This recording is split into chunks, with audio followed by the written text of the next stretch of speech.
the biggest killer of men under the age of 45 in the UK. It isn't cancer, it isn't road accidents, it isn't even being blown up by some disaffected Islamist. It's actually suicide. Now I'm pushing 41, and that means if I can get through the next 4 years without carrying out self-murder, I should be dying of natural causes. But this week was the fucking tragic news that Keith Flint from The Prodigy has taken his own life. And it doesn't seem like 10 minutes since the same news was coming out about rock legend Chris Cornell. And for both of those guys, I'm not surprised that they died young, but I expected them to be found with a mountain of cocaine surrounded by hookers, not dying in the loneliest place it's possible to be. And a lot of men are conditioned not to show our emotions, to bottle things up, and the problem with bottling things up is eventually something has to fucking give.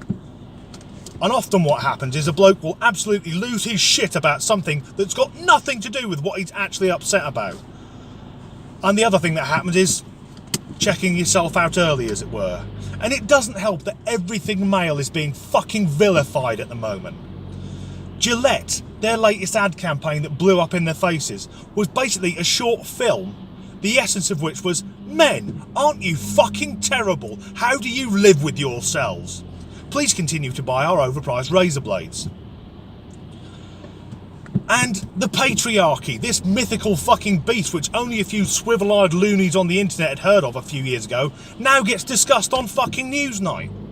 So if you're a man, in particular if you're a straight white man, which is the largest group of males in the UK, if you've got a job, then you're a bastard, because you must have stolen that job from a mixed-race disabled lesbian.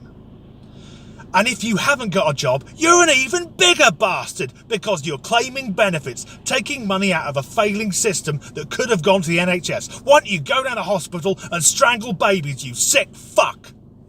However, there is one area where men are massively more successful than women, because 75% of suicides are carried out by men. That's something to be proud of, lads. And also, there's none of this cry for help bullshit. It's rope round the neck, get the fucking job done.